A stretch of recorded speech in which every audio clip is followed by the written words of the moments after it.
El abandono es el peor fantasma que tengo en mi vida. Me trae angustia, me trae tristeza, me trae dolor, me trae soledad. Yo no tolero el abandono.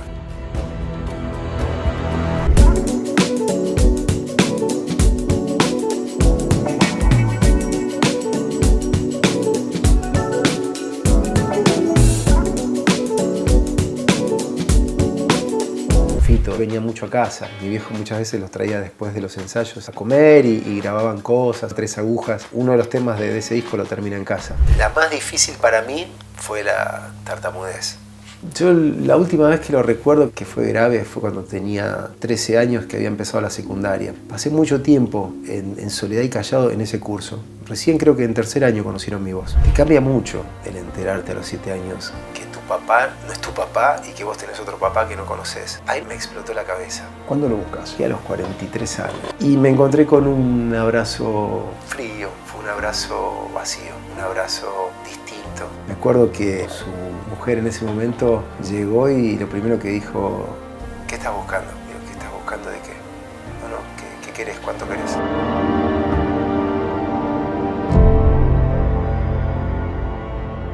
Cris, estamos de acuerdo con que la infancia nos define para el resto del camino, ¿no?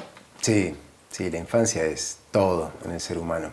Habla de lo que sos hoy a partir de lo que fuiste y de lo que te pasó. Siento que hoy soy un hombre nuevo, muy distinto al que era en la infancia, por muchos motivos, por muchas situaciones y fundamentalmente a partir de saber entender la vida y saber leerla a esta altura. ¿Reconoces ese chiquito que fuiste, ese chiquito tan resiliente? Sí, lo veo. Le diría tantas cosas que empiece a disfrutar, porque empezó a disfrutar tarde, pero a tiempo. Siento que eso fue lo más importante, se dio cuenta a tiempo del disfrute, de la vida, de la felicidad. Quizás ese aprendizaje fue necesario y siento que pasó por algo y para algo. Más allá de todo lo que me pasó, del sufrimiento, del dolor, de la soledad, de la angustia, de lo bueno, de los momentos felices, viviría todo de la misma manera.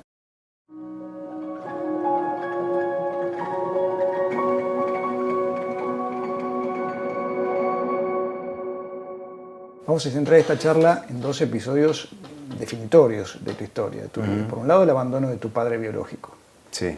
Y por otro lado, el accidente que te tuvo 15 días en coma y muchos años condicionado también.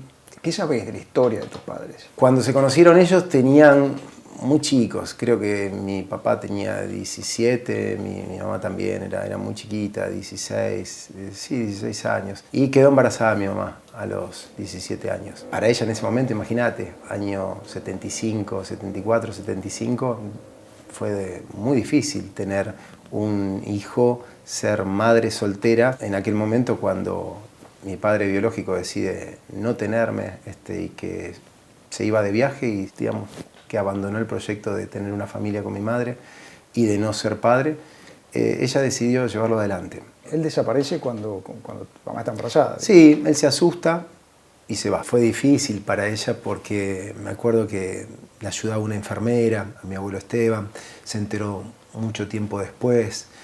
Como ella era muy flaquita, no tenía mucha panza, entonces encontraba la manera para disimular. Hasta que, bueno, cuando ya no se podía disimular más, se tuvo que ir, desapareció un par de meses, la ayudaron. Y para mí eso fue algo que siento que uno, cuando van pasando los años, se acuerda internamente de todo eso que transitó tu mamá en su vientre. Y siento que quizás ese dolor, esa soledad, esa tristeza que ella tenía, a veces uno la recuerda, porque creo que hay un ADN de todo lo que uno ha vivido. Entonces, eso es lo que más valoro de ella, su manera de ser en una época muy distinta de la vida y en años que no era normal que eso pase. Me dio la posibilidad de encontrarme con una mujer moderna, de avanzada, que me enseñó lo que es el amor, lo que es cuidar a un hijo y fundamentalmente me enseñó a valorar a la mujer. Y tuvo la fortuna de encontrarse con un gran hombre como es Juan Sancho, que es mi papá no solo del corazón, sino de la vida. Y Juan la peleó. Juan la peleó y se enfrentó a su propia familia, ¿no? Más allá de los prejuicios. Sí, más allá de los prejuicios, se enfrentó a su familia, a sus amigos, a toda la gente que le decía, vos estás loco en ponerte de novio con una mujer que ya tiene un hijo, estás totalmente loco, no se puede, no es lo que vale la vida. Y se casan al año que están de novios, eligen casarse. Entonces, yo a veces veo esa foto del casamiento y me veo a mí chiquito ahí, parado, de la mano de él, y eso habla de su hombría y de lo gran padre que fue. Fue, creo que, el mejor padre que me podría haber tocado. La persona más buena que conocí en mi vida.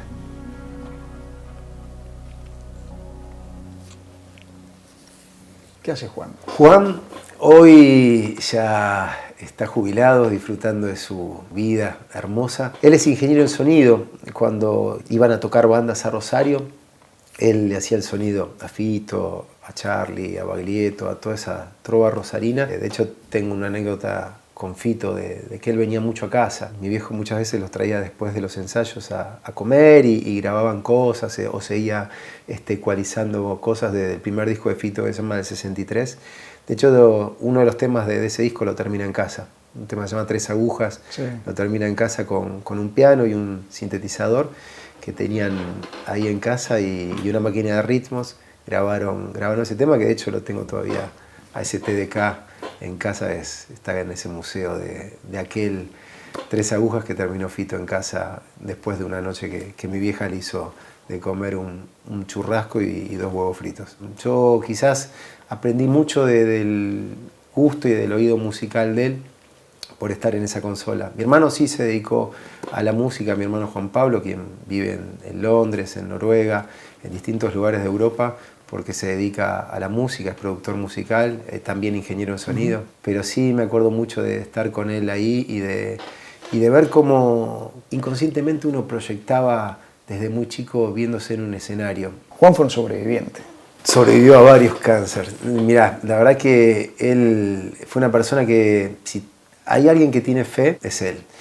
En aquel momento sobrevivió a un cáncer de hígado que tuvo, que fue muy, muy difícil. Yo tenía 14 años, estaba transitando ya la adolescencia. Entrando a un hospital, veo como mi mamá nos dice a mi hermano y a mí, entren para saludarlo, porque lo van a operar mañana, y los quiere ver a los dos. Me acuerdo que fue una charla muy linda la que tuvimos los tres. Después ingresó mi vieja y me dio lo que es ese día una familia, que estaba transitando por un momento doloroso, pero que estaba con mucha fuerza y muy unida. Y que si estábamos unidos iba a ser más fácil todo. Entonces, ese día entendí lo valioso que era ese hombre, que era ese amigo y que era ese padre. Se salvó después de una operación larguísima, una operación que arrancó a las 8 de la mañana y terminó a las 5 de la tarde. Ese día para mí fue el día más feliz de mi vida, porque entendí que iba a tener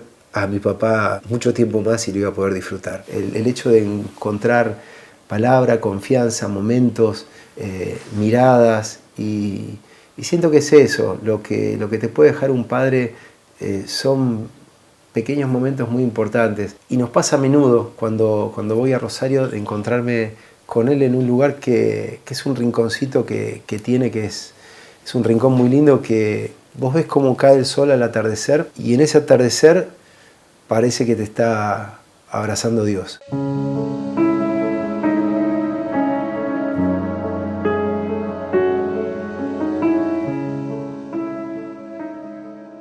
Cris, y Juan también te acompañó en un momento clave que fue el accidente que tuviste a los 3 años, ¿no? Sí, ese accidente fue por la inconsciencia de chico, de uno que tiene de salir corriendo pensando que iba a ser una travesura, de saltar una zanja en ese momento y a partir de esa vereda, que era una vereda que tenía muchos desniveles, en aquel momento había en las veredas desniveles, hasta te diría de escalones de 1 metro. Y yo me caí de un escalón de esos de 1 metro con 3 años, pero de cabeza. Entonces terminé de cabeza cayendo, golpeando fuerte y convulsionando a la nada. Y bueno, mi vieja desesperada llevándome con mi papá al hospital al punto de la muerte. ¿Vos llegás con qué diagnóstico? No, yo con un diagnóstico muy grave. Gracias a Dios, en la convulsión, cuando empecé a convulsionar, me oriné encima en el auto, y que es lo mejor que me pudo haber pasado, porque si no me orinaba ahí, ya el riesgo de vida era mucho más alto. Y ahí directamente a terapia, en coma, inducido por un tiempo. 15 días. Sí. Y eso trajo secuelas. Secuelas Sí. físicas por un lado y secuelas sociales por otro. Sí. Las físicas, la más difícil para mí fue la tartamudez, porque deja sus secuelas más allá de no poder correr, no poder hacer deporte por un tiempo largo, para no hiperventilar. Te da la imposibilidad de a veces poder decir lo que sentís, lo que querés. Entonces tenía una tartamudez muy grande, y cuando me ponía nervioso peor se acentuaba y peor se ponía. Y te voy a ser muy honesto, lo siento hasta el día de hoy. Yo el sábado pasado tuve la posibilidad de conducir un evento que eran 3 días, que era presentar a Susana, a Mirta, que era estar parado en un lugar que el poder de la palabra era fundamental. Y yo no podía titubear, no podía realmente tener ningún furcio para con una conducción tan importante. Y yo, cuando terminó ese evento, o esos 3 días de eventos, agradecí mucho, porque todo lo que aprendí en base a todo ese tratamiento, a todo ese esfuerzo y a todo eso que me enseñaron mis viejos, me enseñó a poder salir adelante en esos momentos. Que digo, parte de uno y parte de cómo te cuidaron, cómo te guiaron, cómo te enseñaron. Yo, si no hubiese sido por ello, yo no me podría dedicar a esta profesión. No podría hablar por esa imposibilidad que me dejó. Y a veces cuando veo una película como El discurso del rey, entiendo lo que transita una persona que tiene esa imposibilidad, porque lo padecí. ¿Y hasta qué edad tuviste la tartamudez tan aguda, tan evidente, digamos? Yo la última vez que lo recuerdo que fue grave fue cuando tenía 13 años, que había empezado la secundaria. Y me acuerdo que la profesora de geografía me dice que me pare y que diga ciertos lugares, ciertos países. Y me acuerdo que me empecé a poner tan nervioso que empecé a tartamudear. Y me frustré mucho, porque obviamente ya los pibes eran más grandes. Y me acuerdo que hasta cerraba los ojos, y me acuerdo que cuando veía a los costados veía como todos se reían y como, todos cargaban el gesto que me había pasado, y al no poder salir lo que quería contar, porque entré a tartamudear de nuevo. No lo hablé en ese momento con mis viejos porque me bloqueé. Porque esa es la otra parte, ¿no? Sí. La relación con tus padres. Sí. Que suele haber una crueldad inmensa. Sí, tuve un bloqueo de estar callado. Entonces pasé mucho tiempo en soledad y callado en ese curso. Recién creo que en 3er año conocieron mi voz. Por eso muchas veces me pasa que cuando me encuentro con compañeros de la secundaria me dicen: yo jamás en mi vida me imaginé que ibas a terminar en lo que hiciste en tu carrera, en tu vida. Me decís, vos no hablabas en el colegio. ¿Y vos tenías sobrepeso? Sí, también. No quise hablarlo, no lo dije nunca en una nota, pero sí lo puse solamente en Instagram en una foto. Puse la comparación de ese chico cuando tenía 17 años, entre 15 y 17 años, que todavía llevaba el sobrepeso de aquel primer momento, porque si veo fotos de chiquito era gordito, no tenía la posibilidad de hacer deporte como me es hoy en mi vida. Ahora, fíjate qué revancha, ¿no? Presentador por un lado, modelo por el otro, con el abdomen más envidiado del país. Sí. Digo, te la cobraste. Sí, siento que fue una revancha que me dio la vida. Y agradezco el deseo siempre.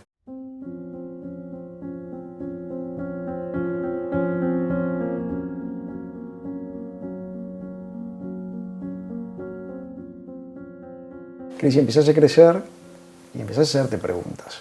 Empezaste a preguntar, ¿por qué fuiste abandonado? ¿Dónde estaba tu viejo? Cuando empiezo a tomar conciencia de eso tenía 7 años. ¿Vos nunca habías tenido contacto con él? No, nunca. Nunca jamás. No, una nunca. llamada. ¿Y con la familia de él? En un comienzo me pasa que a los 5 años mi mamá me lleva a la casa de una señora y su hija.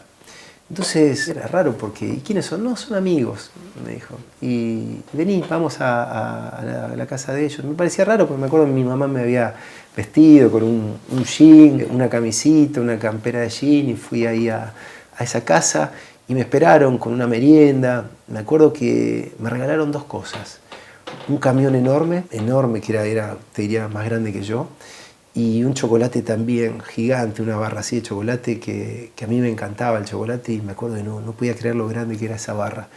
Y me quedo, digo, ¿por qué esta señora y su hija me regalan todo esto? Digo, porque no era común que pase eso. Y veía a esa mujer que me saludaba como si fuese un familiar. Entonces me quedé con eso y quiénes eran esas personas. Y cuando mi mamá me cuenta todos los 7 años, a través de psicólogos, a través de gente que le recomendaron que me cuente la verdad, me contó que esas 2 personas, una era mi abuela, de parte biológica, y otra era su hija, que sería una tía biológica mía. ¿Esa fue la única vez que las viste? La única vez que la vi, que tuve la posibilidad de conocerlas. ¿Y por qué nunca más? Porque obviamente en su momento no había deseo de parte de mi papá biológico que tengan contacto conmigo y quizás él ya tenía otra vida, que después con el tiempo di y entendí que ya tenía otra vida y que por ahí no era bueno que se sepa que él tenía otro hijo. ¿Y Susana qué explicación te dio a los 7 años? No, y Susana, gracias a Dios, ya tenía un gran nombre a su lado, y lo que me dijo fue lo siguiente: vos el día que tengas necesidad de conocerlo, yo te voy a presentar con él, lo vas a conocer. Y vos sabés que yo, si hay algo que rescato de mi mamá, es que nunca me habló mal de él. Siempre me habló de una manera muy sana, muy sabia, que sabía que era importante, todo lo que me iba a decir ella era muy importante para mi formación. Y sabiendo que yo ya tenía una buena imagen de padre, que me la estaba dando Juan. ¿Qué pasaba por la cabeza de un chiquito de 7 años al enterarse de esa verdad? Pero te cambió el humor, reaccionabas diferente, te enojaste, lloraste. Te cambia mucho el enterarte a los 7 años que tu papá no es tu papá y que vos tenés otro papá que no conoces. Yo siento que te lleva a un lugar de mucha madurez, en una niñez, en una inocencia que se interrumpió. Ahí me explotó la cabeza. Ahí mi cabeza se empezó a ir a lugares de mucha dispersión, de mucho divague, de muchas preguntas sin respuestas, de lugares del cual a veces aparecía rebeldía. La rebeldía para con mi mamá, la rebeldía para conmigo mismo. Estar enojado, estar triste, estar perdido, estar callado, estar con preguntas que no tenían respuestas en ese momento. ¿Te enojaste con ella? Yo sentí en aquel momento, cuando me lo contó, que mi mamá había traicionado a mi papá, porque mi papá es Juan, y era Juan. Entonces yo sentía eso, porque estuviste con otro hombre que no era Juan. Y a eso disparó mi cabeza en su momento. ¿Te viste ver fotos? ¿Viste saber quién era, qué se dedicaba? Yo entendí que el poder de encontrarse los ojos es la mejor carta de presentación, y es cuando uno se conoce de verdad. Si de él no quise ver fotos, yo lo único que sabía era su nombre, y muchas veces, por respeto a mi papá, no lo digo porque sería quizás algo que a veces lo siento, que sería una falta de respeto para Juan Sancho, por todo lo que me dio y todo lo que hizo. Por eso, cuando me dieron la posibilidad de elegir mi apellido, indudablemente no lo dudé. Yo viví durante muchos años en Miami, un lugar que él estuvo y que él está, y no me lo encontré nunca. Yo, imagínate que en el 97, 96, 97 me voy para Miami a trabajar con Versace, y pasé 2 años yendo y viniendo y estando en Miami mucho, y estando colgado en la Quinta Avenida, en todos los billboards de Versace, y nunca me lo encontré. Pero él sí sabía quién era Cristian Sancho, y él sabía que ese chico que estaba colgado en la publicidad de Versace era yo. ¿Por qué? Porque sabía mucho de mi historia, y él seguía un paso a paso de lo que a mí me había pasado a partir de empezar a laburar como modelo. ¿Y qué le contaba? Y le contaba a su mamá, que en ese momento lo llamaba por teléfono y le contaba que seguramente vea la foto porque estaba ahí, y que iba a encontrar un parecido con él y se iba a dar cuenta quién era. Sin embargo, nunca te buscó. No.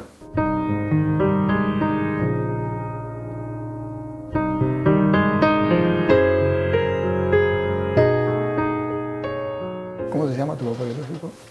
Daniel se llama. ¿Y a qué se dedica Daniel? Daniel tiene un negocio de lentes, una óptica, le va muy bien en Miami. Y esto no quita que no sea una buena persona. Yo creo que en el fondo él se equivocó con la decisión que tomó conmigo, pero siento que debe estar arrepentido. ¿Y en su vida. ¿Cuándo lo buscas? Que a los 43 años. En aquel momento, cuando se dio la posibilidad de conocerlo a través de las redes sociales y a través de todo este mundo. O sea, vos lo buscás por redes. Primero porque no había tenido nunca noción de su voz, para que te des una idea. No había tenido nunca noción de quién era. ¿Qué le escribís? Que era Cristian Sancho y que quería conocerlo. Tarde, pero a tiempo. Porque casualmente mi hijo, Gael, cumple los años el 11 de febrero. Dije, bueno, de regalo nos vamos a Disney para que conozcas Disney. Había cumplido 7 años y era justo la edad que yo tenía cuando me contaron quién era él.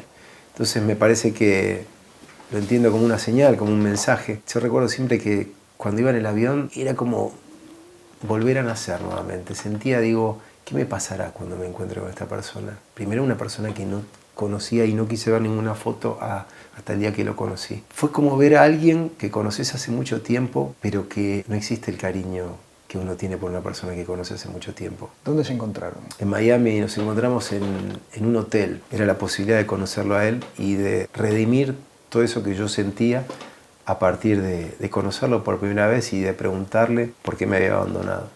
¿Y qué te contestó? Tuvo una respuesta muy clara para con eso.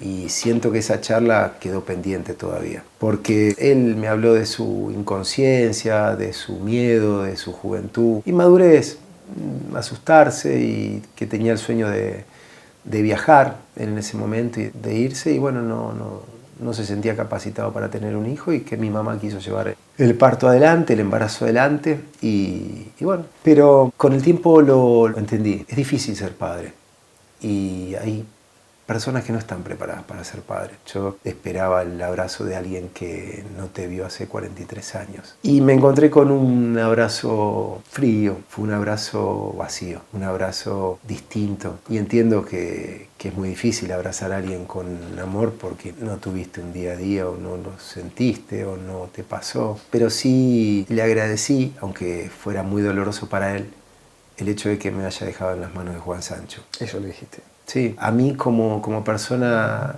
me dio la posibilidad de encontrarme con lo que no quería hacer y con lo que quería hacer. ¿Te presentó a su familia? Sí, conocí a su familia. Conocí a su familia. Me acuerdo que su mujer en ese momento llegó y lo primero que dijo, ¿qué estás buscando? Digo, ¿qué estás buscando de qué? No, ¿qué querés? ¿Cuánto querés? No quiero nada. Digo, mira, yo te voy a decir lo que va a pasar. Vamos a tener esta cena. Él me dijo de conocerte, un gusto para mí, pero quédate tranquila que yo no vengo a tentar tu economía, no quiero nada. La mujer se sintió afligida por las palabras que me ha dicho y me dijo, perdóname.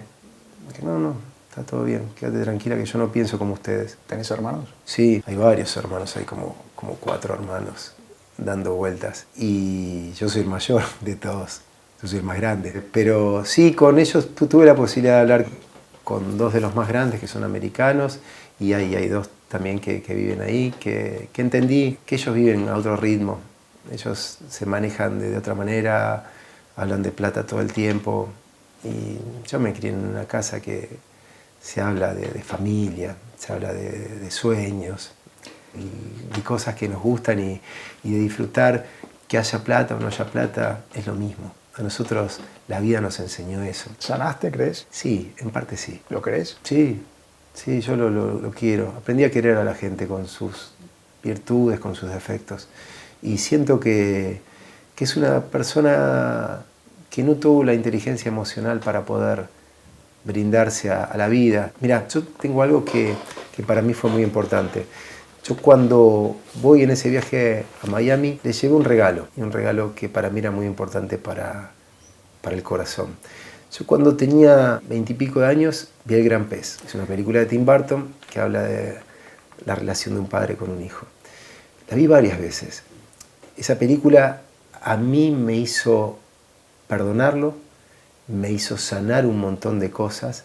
Entonces, sin conocerlo, yo entendía que ese hombre había hecho lo que había podido y que no tenía por qué juzgarlo. Y la compré y se la llevé. Digo, mira, esta película para mí fue muy importante porque después que la vi, yo primero te perdoné y segundo entendí lo que tenía que ser como padre el día que fuera padre. Y cuando fui padre de Camil, que era muy chico, como a su vez de Gael, tenía la posibilidad de ser una persona presente en la vida de ellos y estar con ellos lo más que pueda. Yo les regalo esa película y después con el tiempo, pasó mucho tiempo, les pregunté, ¿viste la película? No, todavía no tuve tiempo, estuve con un business y un trabajo y un negocio que estoy haciendo. Entonces me entendí para mi vida que a veces hay gente que no tiene la posibilidad de regalarse ese tipo de presentes. ¿Tienen relación fluida? Digo, ¿se hablan, se mensajean? No es una relación fluida por el hecho de que yo creo que mientras Juan y Susana estén en vida, tengo que brindarles mucho respeto por todo lo que hicieron. Y le agradezco mucho la vida que tengo hoy. Hoy tengo lo que quería, que era una familia muy unida y un concepto de familia de mucha fortaleza y de mucha unión. Tengo ese esquema en mi corazón, armado en base a eso.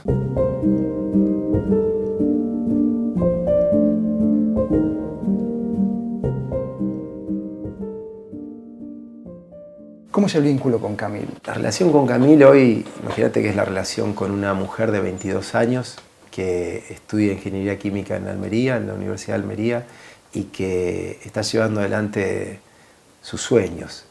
Haciendo lo que yo hice hace muchos años, ella lo está haciendo en Europa, pero con una carrera muy difícil, con mucha fuerza, porque realmente si ha tenido esa nena para mí y esa mujer hoy, es mucha fuerza. ¿Cuesta la distancia?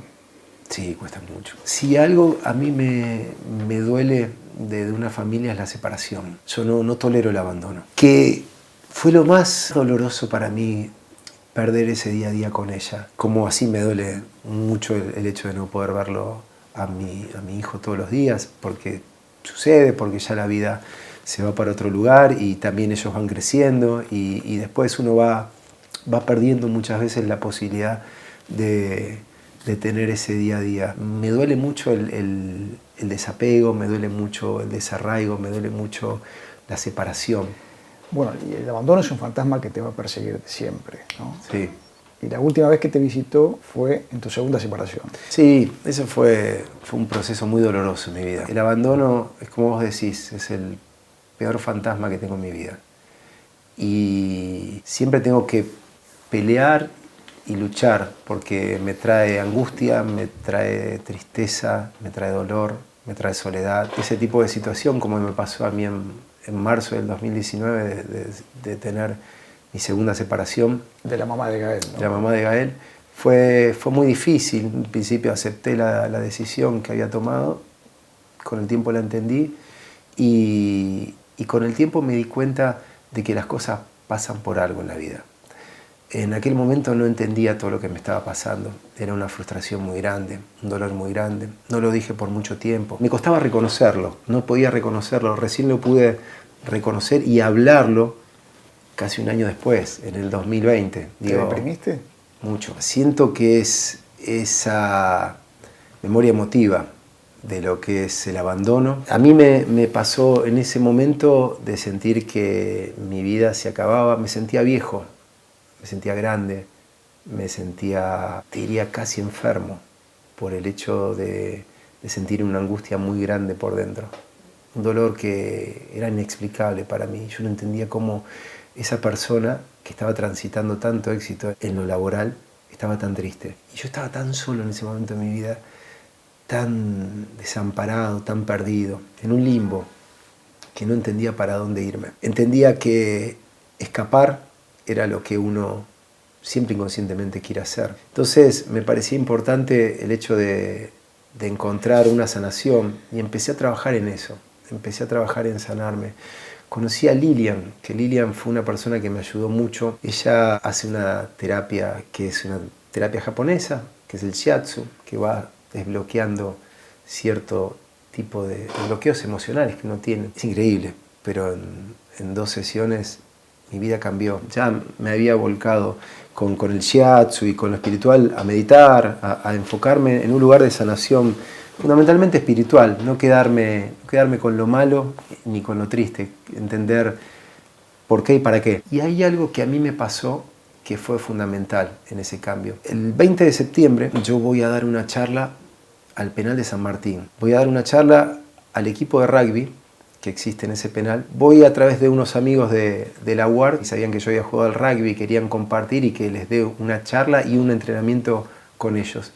Entonces yo en ese momento le dije que sí, imagínate, estaba en un momento de tanta tristeza que no sabía lo que respondía. Y me encuentro con 300 carcelarios que estaban ahí en ese penal que ya es de recuperación. Y cuando estaba en el medio del entrenamiento y los miraba mientras ellos tenían la felicidad que tenían en ese deporte, mirá que extraño todo esto, porque digo, estoy en un lugar que es muy triste, con mucha oscuridad, y ellos están sonrientes y están contentos. Y en esta charla para mí fue muy sanadora, porque me dio la posibilidad de encontrarme con lo que a mí me estaba pasando y con gente que me estaba enseñando que a partir de la oscuridad, cuando uno hacía lo que realmente tenía ganas y sentía, todo salía adelante.